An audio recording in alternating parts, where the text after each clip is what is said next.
Assalamualaikum warahmatullahi wabarakatuh.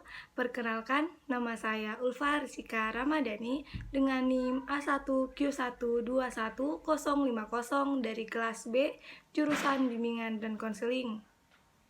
Hari ini saya akan memaparkan hasil laporan wawancara saya bersama dengan guru BK SMA Negeri 4 Kendari, yaitu Ibu Jusniati SPD.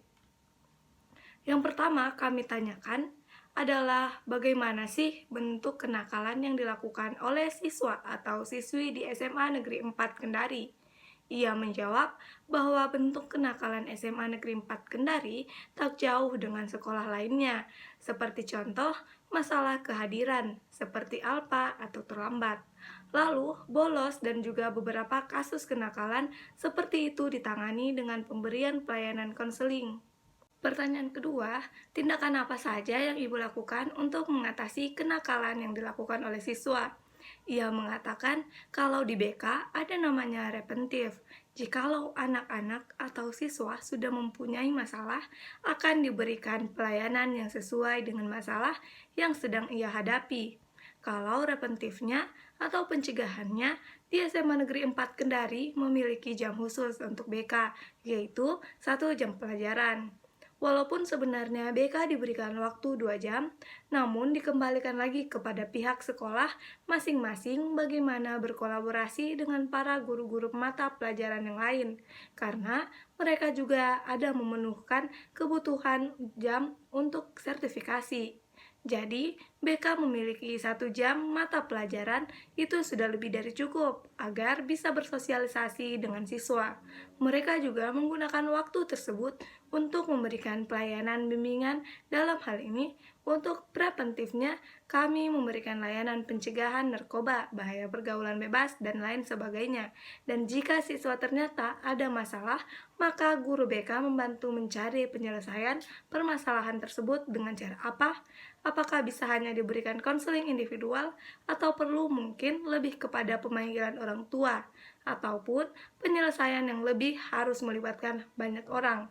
Jika sudah terhitung berat, maka guru BK akan melaksanakan konferensi kasus, ujarnya.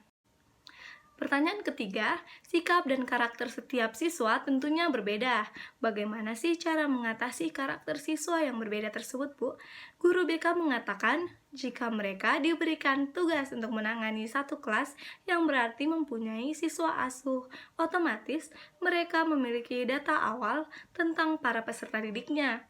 Mereka memiliki buku siswa asuh, jadi data para siswa berada di sana, mulai dari nama, agama, alamat orang tua, pekerjaan orang tua apa, tinggal sama siapa, orang tua berstatus bagaimana.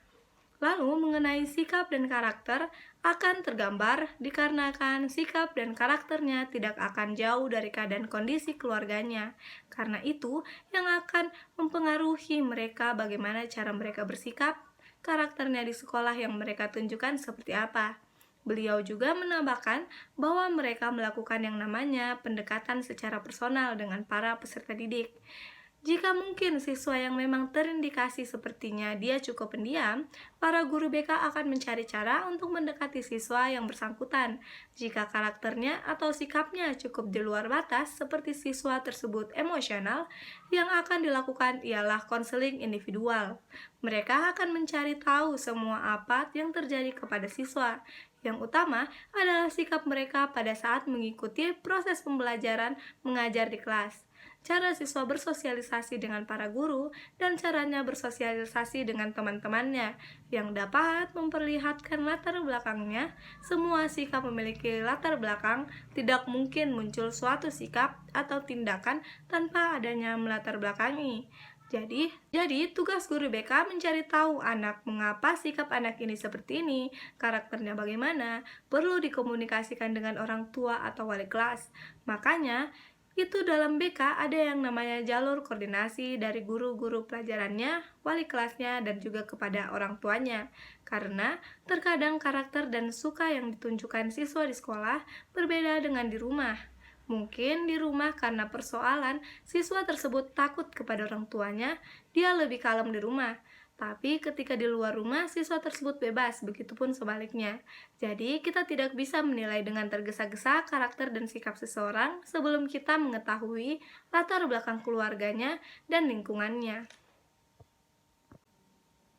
Pertanyaan keempat, apakah ada evaluasi atau pembuatan strategi dalam mengatasi kenakalan siswa?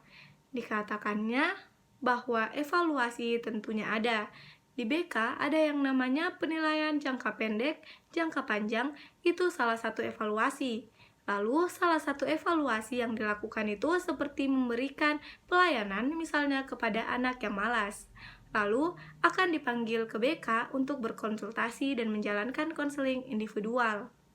Guru BK akan mengajukan komitmen dengan siswa bahwa siswa ini tak akan mengulanginya lagi. Setelah itu, akan dilakukan pemantauan perkembangannya dengan bekerja sama dengan guru mapel dan juga wali kelas. Apabila terulang kembali, guru BK akan mengikutkan tata tertib sekolah atau ada alur proses penanganan yang tidak bisa serta-merta langsung mengeluarkan si anak atau memanggil orang tuanya tanpa terlebih dahulu memanggil siswa yang bersangkutan tanpa ada yang menemani. Kalau misalkan memang sudah terulang, tentunya kita harus memanggil orang yang lebih bertanggung jawab ke anak, misalnya orang tua. Pertanyaan kelima, kami pernah mendengar suatu kalimat yang mengatakan guru BK adalah tempat sampah. Menurut Ibu, bagaimana cara guru BK menghapus tanggapan tersebut? Ia menjawab dengan unjuk kerja. Karena begini dari dulunya, utamanya penilaian dari guru-guru mata pelajaran mungkin atau staf sekolah yang menyematkan selain kata guru BK tempat sampah. Ada juga kalimat guru BK sebagai polisi sekolah, itu ada latar belakangnya. Guru yang tidak berlatar belakang pendidikan BK dijadikan guru BK. Biasanya tahun 90-an dan juga tahun 2000 awal, guru yang sudah mau pensiun tidak cukup jam, guru agama istilahnya dapat disebut guru BK yang di-BK-kan. Lalu, guru BK sebagai tempat sampah memang ada pandangan seperti itu, tapi karena unjuk kerja BK sudah bisa dilihat untuk kota Kendari, khususnya guru BK itu sudah rata-rata memiliki khas pendidikan latar belakang BK, jadi pandangan tersebut agak terkikis. Kalau memang harus hilangkan dua kalimat tadi, BK sebagai polisi sekolah, BK sebagai tempat sampah, BK harus unjuk kerja. Kalau seperti ada anak-anak yang melakukan sesuatu, kita tidak boleh tahunya dari wali kelas atau guru mata pelajaran. Kita seharusnya sebagai guru BK yang mengetahuinya lebih dulu. Maka harus ada pendekatan personal ke anak.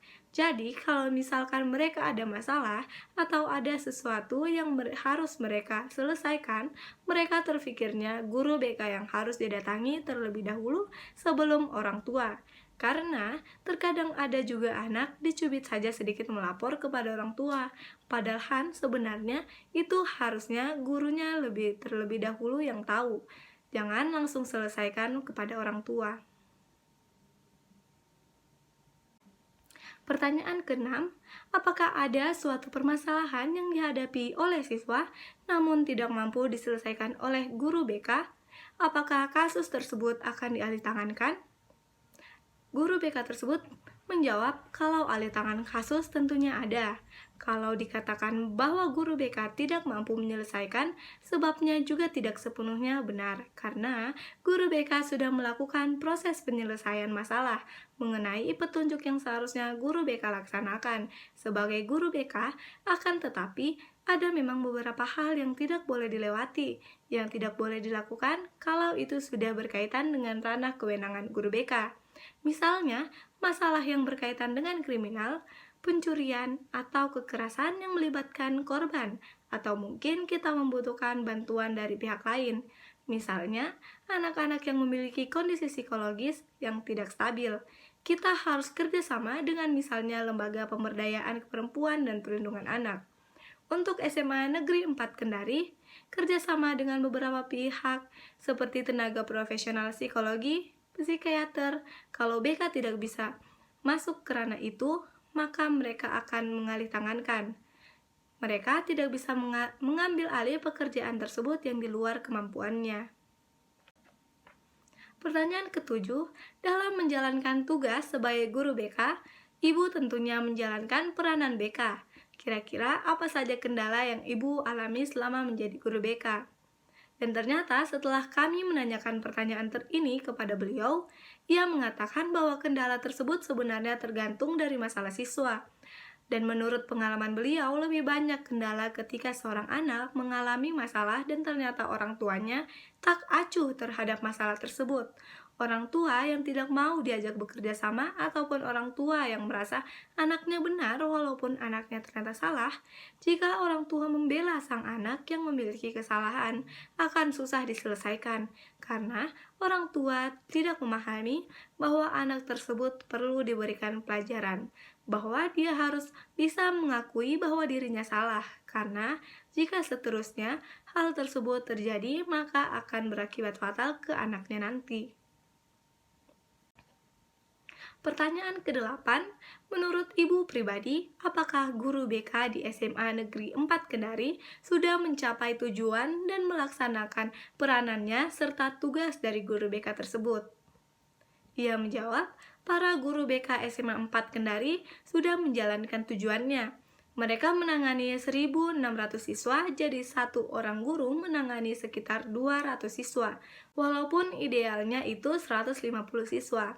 Kalau dibilang tujuan dan juga peran guru BK, tentunya sudah dilaksanakan dengan baik, walaupun dengan kondisi mereka yang harus membina, mempunyai siswa asuh lebih dari yang seharusnya. Tetapi mereka berupaya semaksimal mungkin dengan meminta bantuan guru mata pelajaran wali kelas agar lebih dari sebelumnya.